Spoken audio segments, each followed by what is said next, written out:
সাইয়্যিদুল ইস্তিগফার, ক্ষমা চাওয়ার সবচেয়ে শ্রেষ্ঠ ভাষা। আল্লাহুম্মা আনতা রব্বি।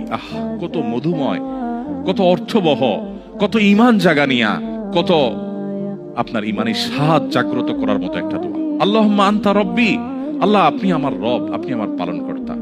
আল্লাহুম্মা আনতা রব্বি লা ইলাহা ইল্লা আনতা, আপনি ছাড়া সত্যিকারের কোনো মাবুদ নেই। ওয়া আনা আবদুক ওয়া আনা আলা আহদিকা ওয়া ওয়া'দিকা মাস্তাতা'তু, আমি আপনার গোলাম, আপনার সঙ্গে আমার ওয়াদা রক্ষা করার আমি চেষ্টা করি, মাস্তাতা'তু, যতটুকু সম্ভব হয়। আউযু বিকা মিন শাররি মা সানাত, আল্লাহ যে অপকর্ম আমি করে ফেলেছি, যে গুনাহ আমি করে ফেলেছি, এই গুনাহের যে ক্ষতি, এটা থেকে আমি আপনার কাছে পানা চাই, আমাকে যেন জাহান্নাম গ্রাস না করে, এই গুনাহের ফলে দুনিয়া যেন আমার ক্ষতি না করে। আউযু বিকা মিন শাররি মা সানাত আবুউ লাকা বিনি'মাতিকা আলাই, আল্লাহ আপনি কত নিয়ামত দিয়েছেন আমাকে, কত মানুষ কত কষ্টে আছে, আমাকে কত সুন্দর লাইফ আপনি দিয়েছেন।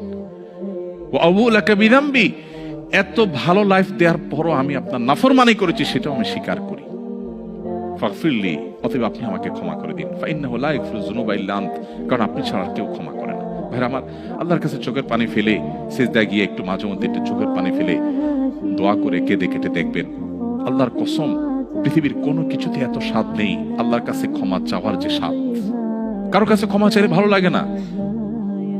আল্লাহর অলৌকিকত্ব যে তার কাছে ক্ষমা চাইলেও আপনার অন্তর দেখবেন, একটু চোখের পানি ফেলে যদি 2 মিনিট দোয়া করার সুযোগ পান, যখন উমরা যান, রমজানে যখন দোয়ার সুযোগ হয়, অথবা সারা বছর যেটা হওয়া উচিত, এই দোয়ার পর যে ফিলিংসটা হয় সেটা খুবই তৃপ্তিদায়ক। একটু চোখের পানি ফেলার পর, একটু দোয়া করার পর অসম্ভব ভালো লাগা কাজ করে, যেটা পৃথিবীতে অন্য কোথাও হয় না। কারোর ভয়ে কাঁদলে আপনার ভালো লাগবে না, বাট আল্লাহর ভয়ে কাঁদার পর আপনার ভালো লাগা কাজ করবে। সো এই প্র্যাকটিস আমাদের হওয়া উচিত নিয়মিত। আল্লাহ আমাদের তৌফিক দান করুন।